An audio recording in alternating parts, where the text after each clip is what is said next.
انتهى الخطاب وطويل قال ذيك لو كان باسكو نعملوا مال الإمارات العربية المتحدة الانسحاب من لوبيك ولوبيك بلس. لا حدث. الدول العربية الركيزة الأساسية في لوبيك المملكة العربية السعودية شقيقة. انتهى الخطاب وطوي الكتاب. Une simple phrase. Juste une seule petite phrase prononcée lors d'un entretien télévisé super routinier sur les quotas pétroliers vient de créer une véritable onde de choc diplomatique. Ouais, une onde de choc à travers tout le Moyen-Orient et l'Afrique du Nord. Exactement. Et sur le papier, c'était censé être une discussion technique sur l'OPEP, quoi. C'est ça.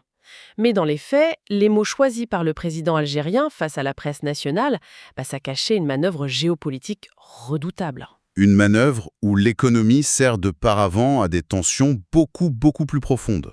Absolument. Et donc aujourd'hui, dans notre analyse en profondeur, notre mission, c'est de décoder cette communication à double tranchant. C'est vraiment un puzzle fascinant. Et c'est toute la complexité des relations internationales modernes, en fait. Les déclarations officielles les plus percutantes, elles se trouvent pas toujours dans les communiqués bien lisses des ministères des Affaires étrangères.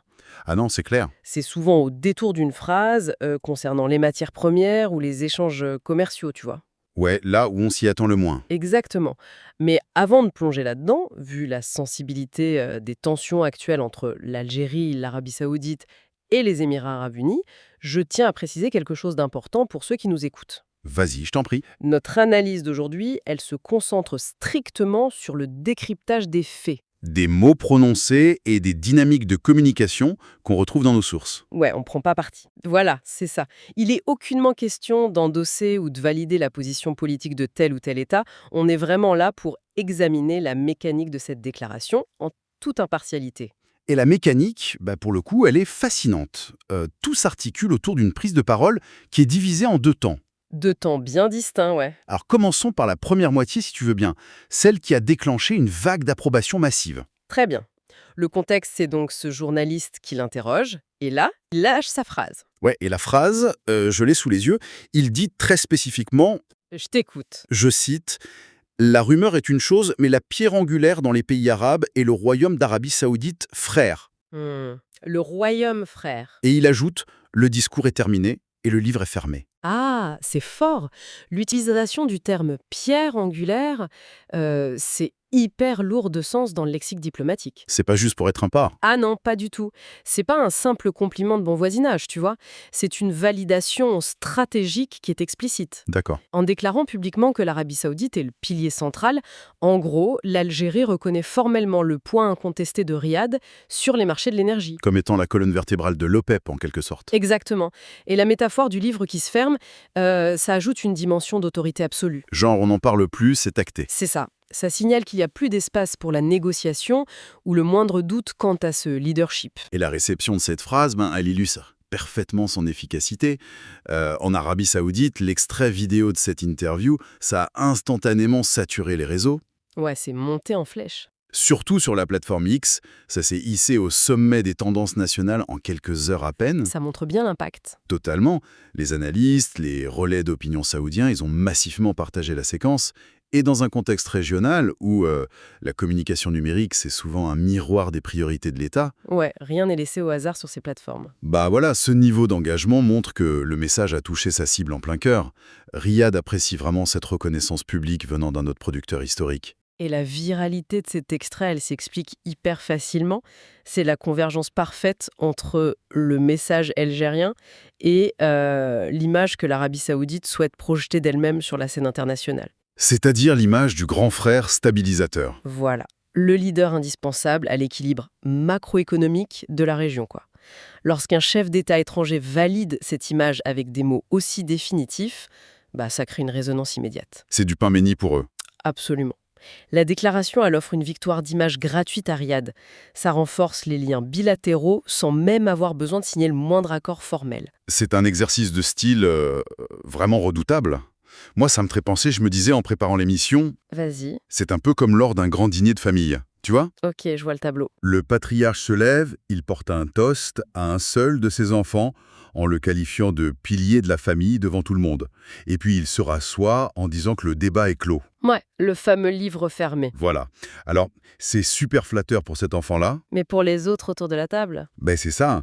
Qu'en est-il des autres frères et sœurs qui écoutent? c'est une excellente analogie.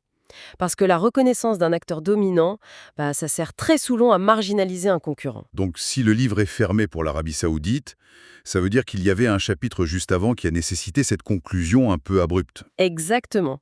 Le silence qui entoure les autres puissances régionales dans cette première partie, il est vraiment assourdissant. Donc il faut qu'on regarde la deuxième partie de la déclaration. Absolument.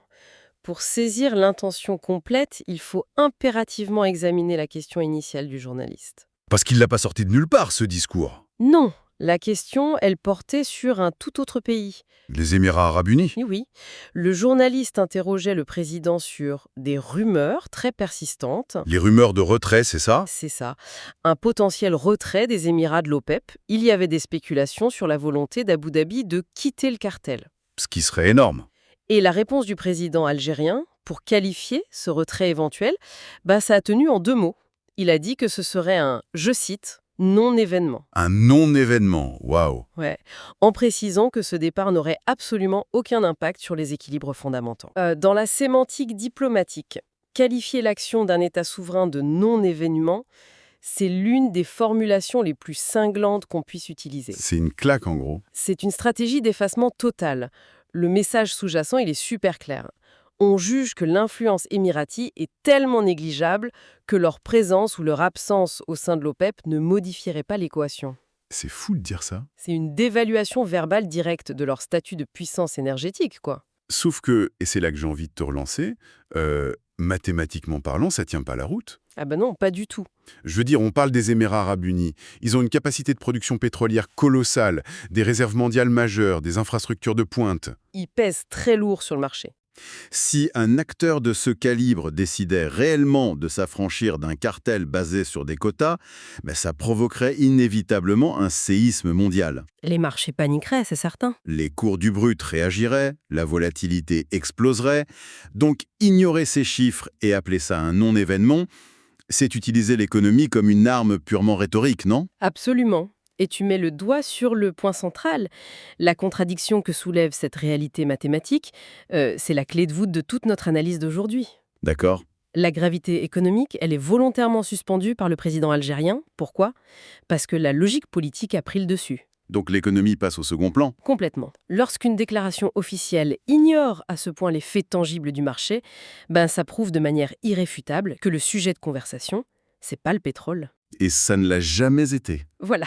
Les barils, le quota, c'est juste le vocabulaire emprunté pour formuler une critique strictement politique. C'est la définition même d'une querelle par procuration, en fait. Ouais, par procuration institutionnelle. Le pétrole devient l'arène où on règle des comptes qui n'ont rien à voir avec l'énergie. C'est très souvent le cas.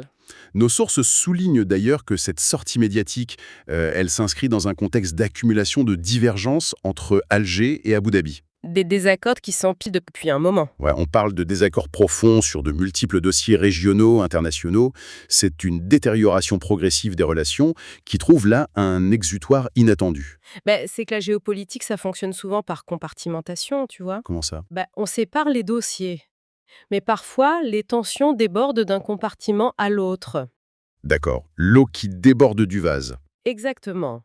Et une rupture diplomatique frontale ou des déclarations d'hostilité ouvertes, ça comporte des coûts énormes. Des coûts politiques, sécuritaires. Et économiques. Les États, en général, ils évitent l'affrontement direct à tout prix. Donc ils utilisent d'autres moyens. C'est ça. Utiliser une organisation multilatérale un peu technique, comme l'OPEP, pour envoyer des signaux de mécontentement, c'est une méthode beaucoup moins coûteuse et tout aussi lisible pour les autres pays. Et le choix du canal, le fait que ce soit public, c'est pas anodin non plus. Faire cette déclaration lors d'un point presse national plutôt qu'en privé. Ça transforme l'affront en un spectacle, tout simplement. C'est clair. On encense Riyad sous les projecteurs, et dans la même respiration, on minimise Abu Dhabi. C'est un exercice d'équilibrisme de haut vol. La validation de l'un sert vraiment d'outil pour rabaisser l'autre. C'est machiavélique presque. Mais cette dualité, c'est la signature des crises de basse intensité au Moyen-Orient. Le message, il est doublement calibré. C'est-à-dire? D'un côté, tu consolides l'axe avec l'Arabie saoudite. Ça te crée un bouclier stratégique. Ah, malin. En s'alignant rhétoriquement avec la puissance dominante, l'Algérie s'assure que sa critique des Émirats puisse pas être interprétée comme une attaque contre toute la région. Contre l'ensemble de la péninsule arabique. Exactement. C'est une frappe chirurgicale. On isole le désaccord avec les Émirats tout en réaffirmant qu'on appartient à un front arabe commun, avec Riyad comme grand gardien. C'est fascinant quand on décortique tout ça. Mais du coup, ce mécanisme, ça me pose une question sur la perception des marchés. Ah, les marchés financiers. Oui, utiliser un soi-disant non-événement pétrolier pour signaler un problème diplomatique, ça risque pas de semer la panique. Les marchés, ils cherchent de la stabilité avant tout, non? C'est une super question. Mais il faut savoir que les marchés financiers et énergétiques aujourd'hui, ils sont devenus extrêmement sophistiqués. Ils arrivent à lire entre les lignes. Complètement. Ils intègrent ce type de bruit diplomatique dans leurs analyses. Les algorithmes, les traders, ils comprennent que ce vocabulaire abrasif, ça sert une fonction politique interne. Donc ils paniquent pas en entendant non-événement? Non, parce qu'ils savent que ça présage pas nécessairement une vraie modification des quotas de production demain matin. L'économie sert de façade, en fait. Voilà, la façade reste acceptable pour le système international, tandis que la vraie géopolitique, la plus dure, elle s'exprime en coulisses. Donc, pour tous ceux qui nous écoutent et qui s'intéressent à l'actualité internationale, comprendre ce monde, ça exige d'identifier la différence entre une vraie annonce économique et une manœuvre de positionnement. C'est devenu une compétence fondamentale. On ne peut plus se contenter de lire les grands titres au premier degré. Non, la capacité à lire le sous-texte, c'est la clé. Et ce qui est captivant dans ces sources qu'on analyse aujourd'hui, c'est de voir à quel point la diplomatie s'appuie là-dessus. Totalement. Je veux dire, on a un livre fermé d'un côté, un non-événement de l'autre. Avec juste ces deux concepts, le paysage relationnel de toute une région est redessiné publiquement. Et d'un point de vue analytique, la manœuvre est d'une brillance notable, il faut l'avouer. Vraiment, hein? Regarde, sans prononcer une seule menace, sans formuler de critique directe sur le moindre dossier sensible, le message de fermeté a été délivré avec une clarté absolue. Et tout le monde a reçu le message 5 sur 5. Les observateurs internationaux ont parfaitement reçu le signal, ouais.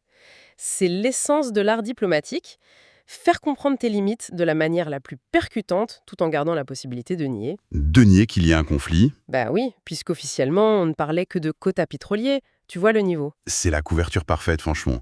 Cette immersion dans la mécanique des mots, ça montre que le langage diplomatique, c'est un système de levier et de poulies. C'est une belle image, ouais. Une simple pression sur un mot comme pilier ou pierre angulaire, ça soulève des alliances entières. Et le terme non-événement... Ça agit comme un coup près.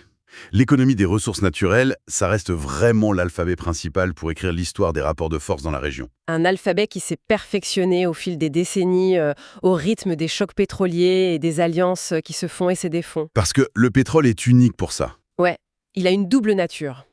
D'un côté, c'est une marchandise indispensable à l'économie mondiale, Ça, on le sait tous. mais de l'autre, c'est un attribut de souveraineté.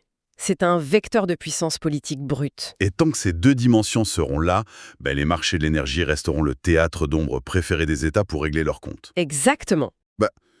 Et c'est là-dessus que je voudrais qu'on termine notre réflexion aujourd'hui. Je t'écoute. Cette dynamique, elle nous pousse vers une zone qu'on n'a pas encore explorée. Si une toute petite remarque sur des barils de brut, ça cristallise les tensions d'aujourd'hui, l'horizon de demain y donne le vertige. Ah, tu penses à la transition énergétique. Exactement. Elle s'accélère. Inéluctablement, le pétrole va voir sa centralité s'éroder dans l'économie globale. C'est le sens de l'histoire, ouais. Et donc, pour ceux qui écoutent, posez-vous la question. Quand ce paravent de l'OPEP aura perdu de son influence, quelle sera la nouvelle arène de cette boxe de l'ombre? C'est une excellente question. Quelles seront les nouvelles ressources? Peut-être les minéraux critiques pour les batteries? Ou les nouvelles technologies? Celles qui fourniront le vocabulaire de la diplomatie du futur, quoi. Voilà. Le livre des hydrocarbures, il est peut-être fermé dans ce contexte pour consacrer une alliance, mais le lexique de demain, il reste entièrement à inventer. Avec ses propres mots codés et ses propres frappes rhétoriques. Exactement. La matière première changera, c'est certain, mais ce besoin d'exprimer la puissance par procuration, lui, il ne disparaîtra jamais. Jamais, tu peux en être sûr. Sur ce, on vous laisse méditer là-dessus et on clôture cette analyse en profondeur.